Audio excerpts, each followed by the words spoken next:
Karena manusia ini setiap detik berhajat kepada Allah. Kalau sampai manusia ini tidak taat kepada Allah satu detik saja itu sudah bahaya. Cuman manusia tidak menyadari. Dikira yang bahaya itu kemiskinan. Jangan lupa like and subscribe ya. Dikatakan dalam Quran, berhala-berhala itu telah menyesatkan banyak orang. Jadi asbab kesesatan. Orang-orang penyembah berhala itu punya keyakinan bahwa berhala itu bisa begini, berhala bisa begitu.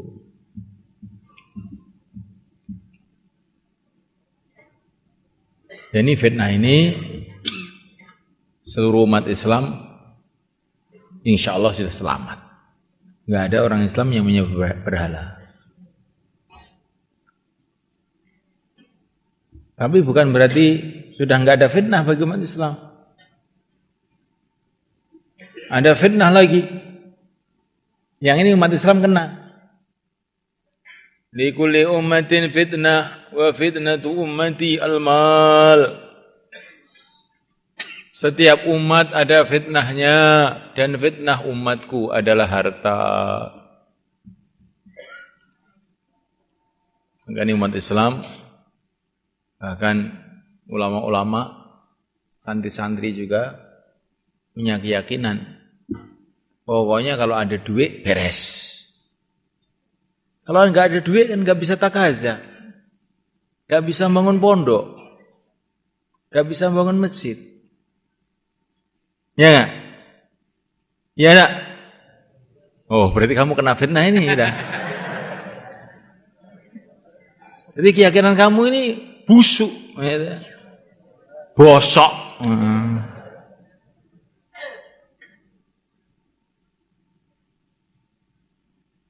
Apakah berdirinya langit bumi itu dulu pakai duit?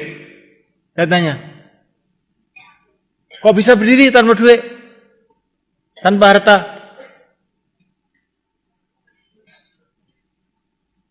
Ya, berarti orang yang punya keyakinan bahwa kalau ada duit beres, kalau ada duit ada bangunan, itu keliru. Bumi langit terjadi tanpa duit. Kun fayakun. Ya nak? Kamu baru sedikit aja sudah lupa apal-apalanya itu. Ini fitnah itu telah mengenai hampir semua orang.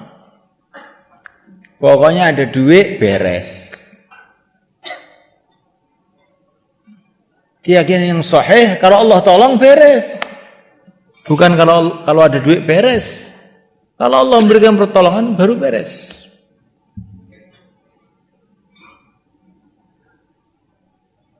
Ini fitnah yang lebih dahsyat lagi. Semua orang kena. Kecuali orang-orang yang diselamatkan oleh Allah. Semoga termasuk kita. Terus datang fitnah lagi, lebih dahsyat lagi. Namanya teknologi. Kalau teknologi tinggi, beres. Contohnya Amerika. Teknologinya tinggi, akhirnya bisa menguasai dunia. Contohnya Jepang, kalau teknologinya tinggi, maka bisa menjadi negara kuat. Ya enggak? Nah kok diam sekarang?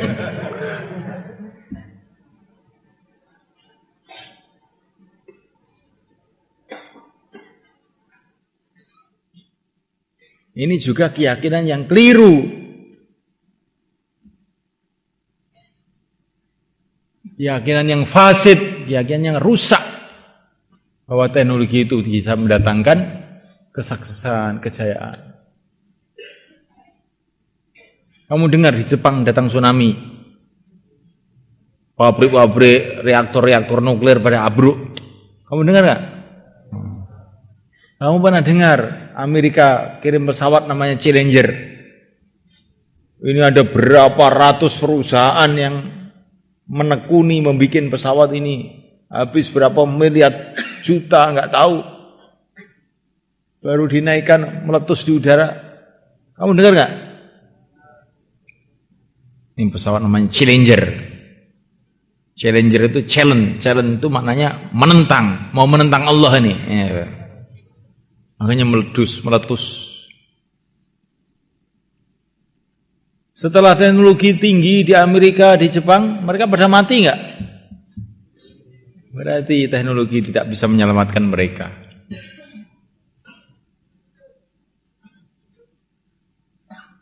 Tapi ini keyakinan ini sudah merasuk dalam hati itu. Oh, teknologi itu sudah ditanamkan dalam hati umat Islam di mana-mana. Mulai SD sudah ditulis. Tahun 1000 sekian telah diledakkan bom atom Hiroshima dan Nagasaki. Anak kecil pun sudah tahu. Sehingga mereka merasa namanya teknologi itu hebat, namanya teknologi itu bisa ini, bisa itu. Padahal teknologi itu sebetulnya kalau kita mau berpikir yang sehat dengan keyakinan yang benar, tidak bisa buat apa-apa.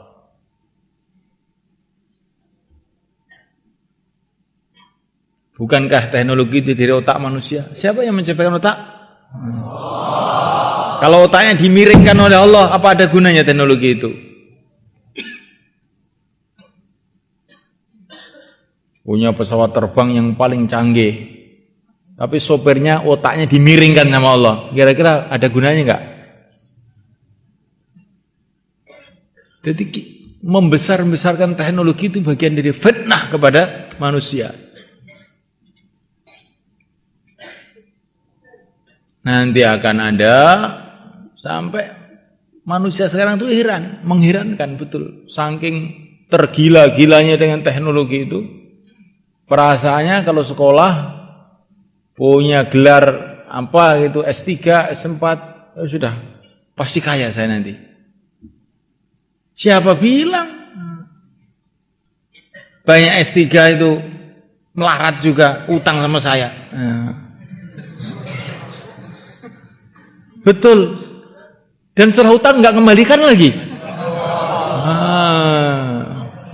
Saya nggak punya SS apa-apa. S3 utang nggak kembalikan lagi.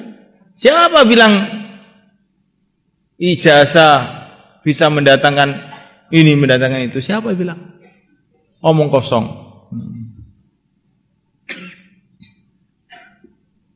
Ada lagi nanti fitnah yang lebih dahsyat lagi, yaitu Dajjal. Dajjal ini seluruh teknologi, seluruh sihir Allah berikan kepada Dajjal untuk menguji imannya manusia ini. Dajjal itu orang digergaji, belah dua. Setelah itu, ayo berdiri lagi. Ya, kalau orang itu takjub dengan hal-hal yang seperti ini, dia akan jadi pengikutnya Dajjal. Siapa yang ikut Dajjal, oleh Dajjal kasih makan enak. Yang tidak ikut langsung kelaparan. Maka orang yang takut dengan kelaparan, jadi pengikutnya Dajjal.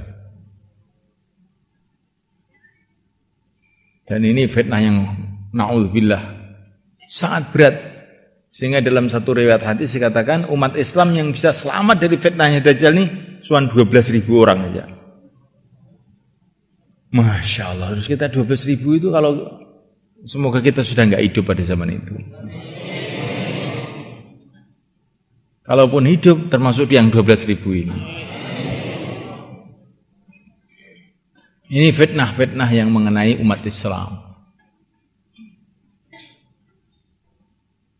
Ya bagaimana untuk kita ini menangkal supaya fitnah-fitnah itu bila datang tidak mempengaruhi kita.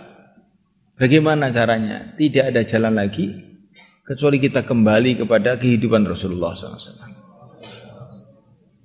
Kalau ada suasana kehidupan Rasulullah SAW, kita tidak akan kena fitnah itu. Ada seorang pemuda di Madinah Al-Munawwarah. Ini dalam hadis sahih. Mendengar Dajjal datang. Pemuda ini enggak takut, malah datang pada Dajjal. Dilihat kok matanya cuma satu. Persis di Bukhari ini. Saya yakin kalau kamu ini Dajjal. Dajjal marah. Tangkap dia, katanya Dajjal kepada pasukan-pasukannya. Tengkurapkan dia, tengkurapkan. Gergaji dia, gergaji. Setelah gergaji, bangun lagi. Tapi dia tersenyum-senyum, saya tambah yakin sekarang. Kamu ini adalah Dajjal yang diceritakan sama Rasulullah dulu. Rasulullah cerita Allah Dajjal itu bisa begini. Betul ternyata. Tambah yakin saya. Kalau Dajjal marah lagi, kurang ajar ini orang. Maka mau dipenggal kepala sama Dajjal, ternyata Dajjal itu tangannya sudah loyo. Gak kuat. Jadi menghadapi ahlul yakin ini Dajjal gak kuat. Kalahnya Dajjal itu bukan dengan kesaktian, bukan apa. Kalau sudah menghadapi orang ahlul yakin seperti ini tentu orang ini, pemuda ini sudah membaca kitab-kitab hadis ini. Bukan hanya membaca tapi yakin. Maka ketika didesak sama Dajjal, mau ditipu sama Dajjal, dia tidak bisa. Saya sudah yakin dengan hadis dari Nabi bahwa Dajjal itu begini-begini. Ya seperti kamu ini. Maka kita ini tidak cukup untuk mencari ilmu saja, tidak cukup. Tapi bagaimana yakin kepada ilmu itu? Lah supaya yakin ini salah satu jalannya yang terpenting, yang terpokok, yang merupakan awal dari semua perjalanan, yaitu kita ini harus dakwah. Dakwah itu menimbulkan satu keyakinan. Karena seluruh nabi diutus oleh Allah SWT untuk meluruskan keyakinan umat itu, pertama kali yang dibuat dakwah. Maka kita simpulkan untuk meluruskan yakin itu langkah pertama dakwah. Maka santri ini harus dakwah semua. Kalau tidak dakwah, nanti tahu ilmu tapi yakinnya enggak ada. Itu seperti lampu, lampunya besar, listriknya enggak ada. Jadi tetap gelap. Jadi pemuda dari Madinah tadi itu. Kalau dia tidak yakin, dia punya dua perkara. Dia punya yakin, dia punya ilmu. Akhirnya ngadepi Dajjal dia, tambah mantep aja. Tapi mau dia punya ilmu, tapi dia tidak punya yakin. Dajjal ih, gawat. Wis mana teh, golek selamat. Habis dia ikut Dajjal. Tapi dia tahu hadis-hadis mengenai Dajjal, bukan hanya tahu, dia yakin. Akhirnya Dajjal keok. Nggak bisa menghadapi orang begini.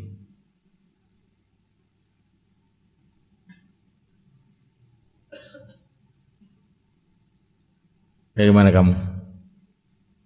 Ini tidak cukup, apa itu ilmu tidak cukup. Tapi harus yakin pada ilmu. Ilmu itu seperti jurus, yakin itu seperti kekuatannya. Walaupun jurusnya apal semua, tapi badannya loyo, perutnya senep, bisa nggak berbuat apa-apa? Nggak bisa apa-apa. Dia pegang perutnya aja. Wah, ketemu loro, jurusnya hilang kabeh. Jurusnya hilang kabeh. Ya seperti itu. Orang ahli ilmu tidak punya yakin, menghadapi fitnah-fitnah itu dia akan terjungkal.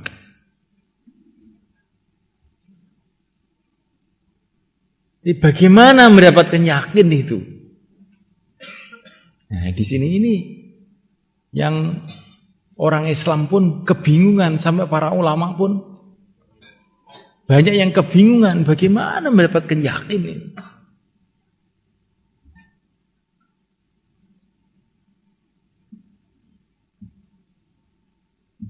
Mendapatkan yakin itu seperti yang dicontohkan Nabi itu, untuk mendapatkan yakin itu seperti itu. Karena yakin itu perkara gaib, ada dalam hati. Bukan dalam mulut tapi dalam hati. mulainya adalah dengan dakwah. Diteruskan dengan doa. Diteruskan dengan taklim. Dan seluruh amalan agama ini semuanya akan menambah keyakinan. Tapi kalau ini tidak dimulai dengan dakwah, maka nanti itu ibaratnya kita nanam itu tidak mengikut tertibnya itu. Kebalik-balik. Itu nanam padi, sudah ditanam, padi sawahnya bagus, tanahnya subur. Tapi akarnya itu loh ditaruh di atas, pucuknya taruh di dalam. Gimana? Kira-kira bisa tumbuh nggak? Bosok malahan itu, padi itu. Ya begitu juga kerja-kerja agama ini. Kalau kita tidak mulai sebagaimana dulu Rasulullah memulai, yaitu dengan dakwah, nanti itu seperti nanam padi, akarnya di atas. Akhirnya kelihatannya sudah mancep, betul, mantep. Tapi kok malah bosok jadi ini. Tapi kalau kita mulai di mana dulu seperti Rasulullah memulai, hanya akarnya itu di dalam, insya Allah nanti akan tumbuh. Itu asbabnya. Itu asbabnya. Hakikatnya segala sesuatu kullu min indillah. Maka kita harus senantiasa doa. Insya Allah kita niat teman-teman.